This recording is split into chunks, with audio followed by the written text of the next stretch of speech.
right? So Razor, Viper, Jakiro, Venomancer, those kind of like 1v1 mid lanes just dominate Templar Assassin. And when you're able to shut her out early, she still has some recovery mechanisms, as I said before, Ancients and that sort of thing. But again, you look back to TNC and all the team fight that they have that is really good versus TA.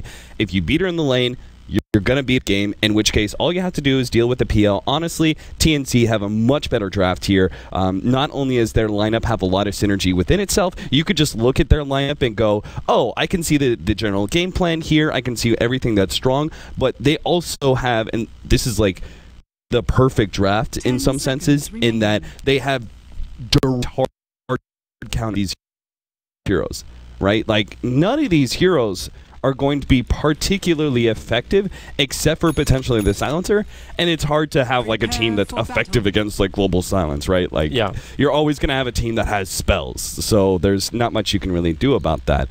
Jakiro is also a hero that goes for Yule Scepter usually, so he will naturally have a counter to global silence.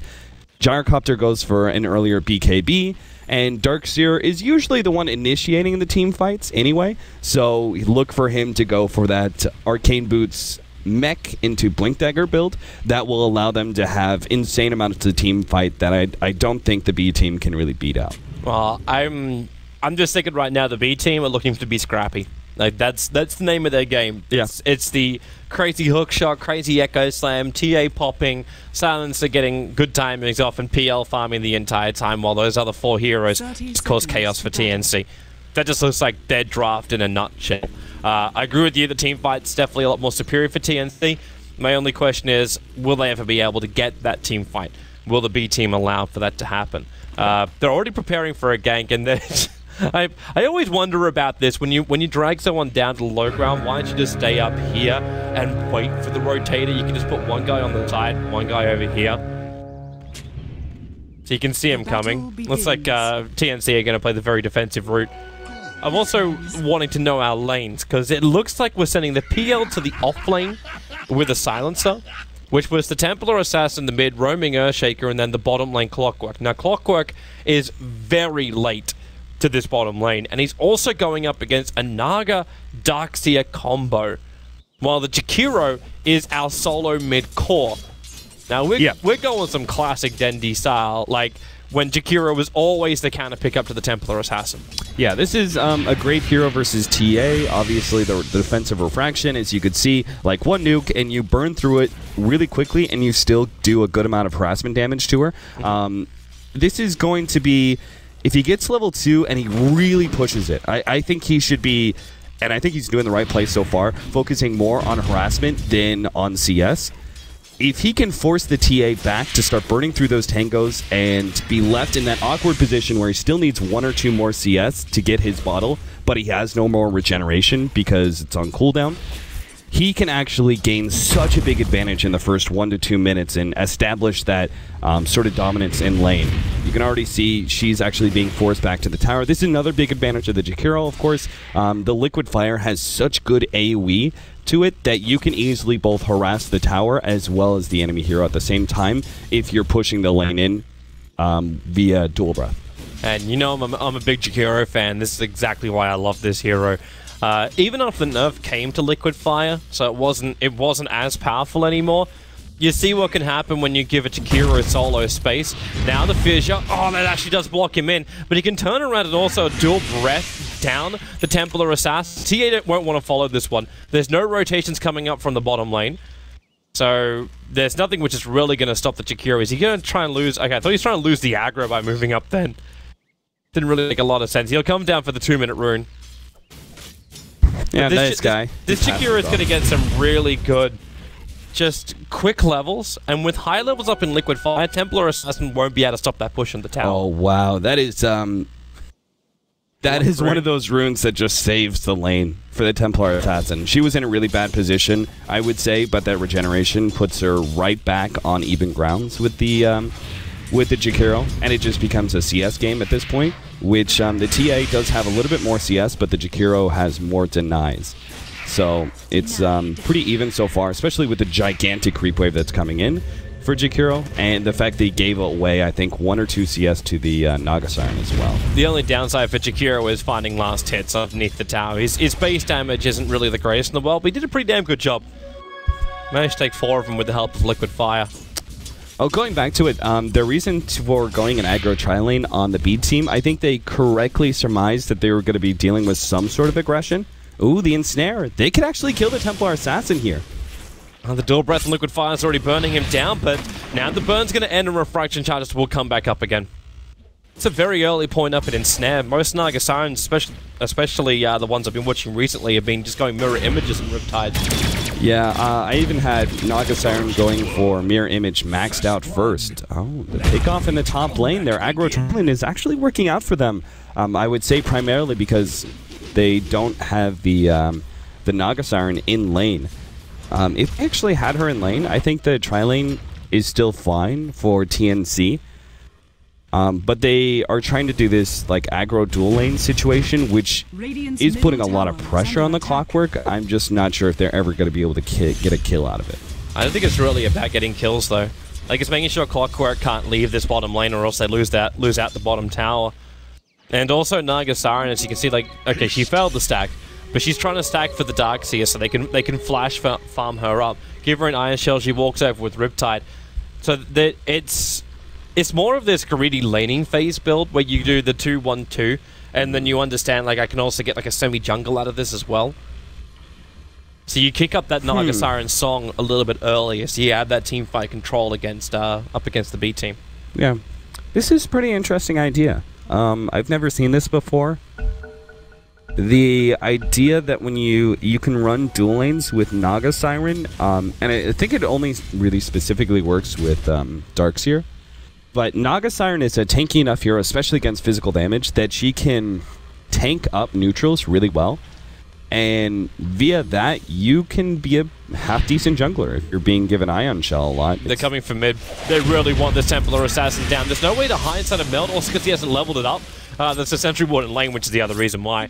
The Templar Assassin will let us end up burning from that. Had the initial Iron Shell from Darkseer, and Darkseer tried to come in as well. So just team up with the Jakiro. He's got 3 points up in Liquid Fire already. So melting through towers is not that hard. He just needs someone to not be in the lane for a little bit.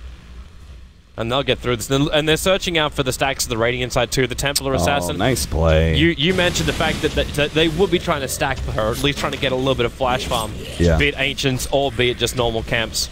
Yeah, they actually were trying to do both. TA was stacking a hard camp for herself, and then the supports actually just stacked the Ancients once.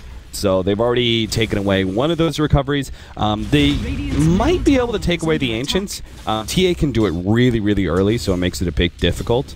Especially with the build of the Templar Assassin. The maxed out Sideblades build, especially over Refraction, this is very specifically made to deal with the Jakiro. She needs to be able to sit back as far back as possible in lane, and also the Refraction defensive part does very little for her, right? Just because he burns through it so easily. So I think this is a pretty interesting build, but it'll also help with doing the clearing through the Ancient stack. If you go for the like 3-2-1 or 4-3-1 build on Templar Assassin, where you're prioritizing Meld, that's usually on Dire side to allow you to take Roshan really early. Top lane, real trouble. When there's no shallow grave from Lucky, they actually cannot keep this Gyrocopter alive. When the Earthshaker also moves forward, this comes a lot of Rocket Barrage damage. There's no rebuttal, there's no TP support coming in. This aggro tri-lane of the B team, while it did take a hell of a lot of damage to get the kill on the Gyro, they're still finding the kills, and Gyro's getting no CS. He's 11 for 1 up against a 33 for 20 on that top lane. We could be talking till our heart's content about how nicely the Jakiro is working in the mid lane, but his CS is level with the Templar Assassin. He still hasn't brought down the tower. Darkseer and Naga, yeah, they're having great fun on bottom lane, but your primary #1 position, your physical damage outputter, is not getting farmed.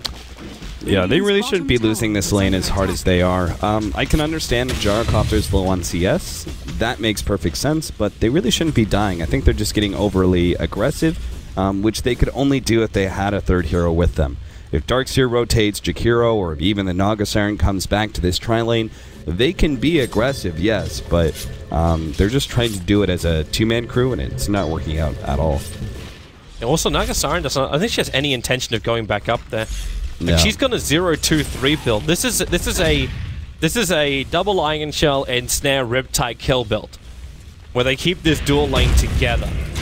Now the fissure on Darkseer. The rotations come from the B team instead, and well, the baby chicken will drop on bottom lane, and he was worth a lot of money.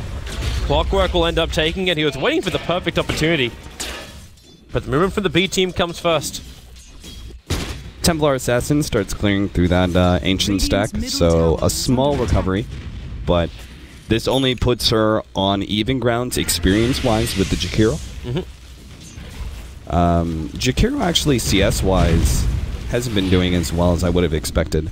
He's all about the gold tower, but like the money from the towers though. Because it's all about liquid fire. Like Raven right now, the way, because I still subscribe to the old, I think it was Rock's Kiss that ran the Jakiro. Yeah. Like the split push build with the Bristleback and Jakiro as the core. Like the second Jakiro has low core and liquid fire, he's got to go from tower to tower to tower. With his early damage, the Gyrocopter, where's Shallow Grave? He's got to put it up on him right now before he actually ends up losing his Gyro barely in the nick of time. While the PL already used Doppelganger, so Jakiro finds a kick on the Phantom Lancer and can now look to the next target. Riptide from Nagasaren ensures the kill on the Clockwork. And so the Gyro back to base to heal up, if possible, and let Jakiro slowly siege out these buildings. Fortification doesn't protect you from this because liquid fire is, the cooldown is just so low. You just spam it against the buildings. And that's really what should have happened in those previous engagements. In the 2 versus 3, the Gyrocopter and the Dazzle playing it a bit more defensively. And they can easily beat out, if B team overextend, they can easily get kills. They just have to either right Shallow Grave at the right time. Rocket Barrage just dishes out so much damage in a short period of time. You're always going to be able to beat out anybody who's going on you, such as that Clockwork, who thought he had the advantage there. They're actually TPing in the Clockwork, but it's taking a very long time. And the hook shot, only attempts it and will miss it. I think Darkseer really cares too much. He can Iron Shell and then surge himself down. There is Doppelganger available. And, okay, wow, this is really deep, Paper Chicken. He's coming in so deep. The Clockwork was still here. The tower will go to the Dire side, but with the Lancers, they give a free kill over to the Phantom Lancer. That was really weird. Yeah. I can't believe he tried that. Missing the vacuum is really what cost him. He got really unlucky, though. The Phantom Lancer did get one of those lucky doppelgangers where you... you get the max range? Yeah, you get the max range. You happen to be the one of the illusions that's farthest away, and you also got a pretty good distance jump. It was just perfect for him, so... Still, though, I feel like the B team should have been able to read the aggression up in there in the top lane. I thought they were already... In fact, they were, kind of. Like, the Phantom Lancer was already bottom lane at that point in time. They should know once the Jakiro takes that middle lane, he's going to rotate to top. Especially if the top lane is already having a hard time. So, again, going back to that Clockwork English play, I think they should have been able to read it. It was a pretty obvious setup. And they shouldn't stick around the top lane unless they're doing en masse. Because you know TNC is going to push down that tower. And you don't want to give up any free kills, which is exactly what they're about to do. And they have one level up in Ice Path, but the Jakiro won't get there in time, so he just controls the Earthshaker instead. Global Silence will be coming off, and Clockwork, hookshot's available. He could potentially split this up, but he'd throw away his life to save a Silencer. And even then, it wasn't guaranteed that both would be able to escape. So TNC get 2 pickups with a setup from the Nagasaren. Jakiro takes another tower. That's his second one for the game. And the third one for TNC in total. And they're going to keep going. They'll let their T1 tower and middle lane drop to the Templar Assassin. And they just keep pushing for the Phantom Lance. Doppelganger's going to go again. And he gets another max range one. Instead, will be there from the Nagasaren with a Clockwork hookshot catching out 2 with a fissure to set it up.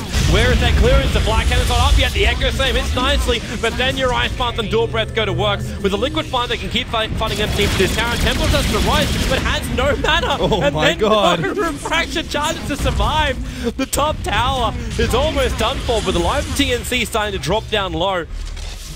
The Weave will kick in for the Dazzle, so the armor's going to be nice and high.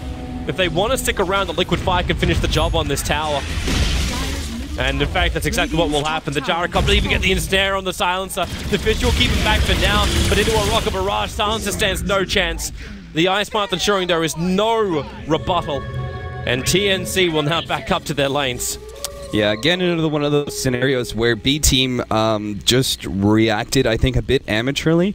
They got caught in the top lane, which was not great in the first place, but then they blew global silence. Imagine that last team fight if Silencer still had that global silence. I think they actually would have been able to make... They probably wouldn't have won it, but they probably would have made an even trade-off. And when you're behind like this and trying to stop a push, I think that's success.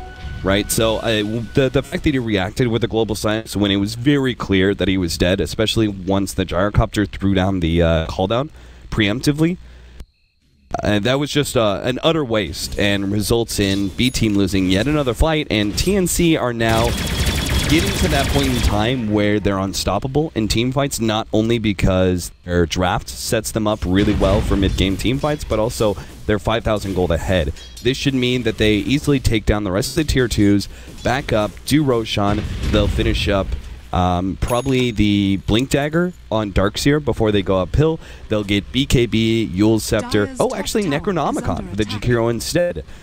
Very interesting choice. Really expected the Yule's Scepter, but I like this. It works up against the B lineup. Like, all you want to do is push. I think TNC actually have a desire to end this game before they even hit 20-minute mark. Just give no space at all for the B team to work with. The Yule Scepter is a nice setup, but it seems like the Naga Song is doing that work for them. Yeah, I really like this build. I think that the Yule Scepter and Necronomicon are both on even grounds. I don't think one item is really better than the other in this game. It just comes down to your playstyle. Yule Scepter kind of defeats the global silence and also sets you up for easy like ice paths. We used to see that from Jakiros all the time, but at the same time, Necronomicon, you don't care about global silence. It still gives you extra extra sources of damage that is able to burn through the refraction, and obviously gives you great pushing power.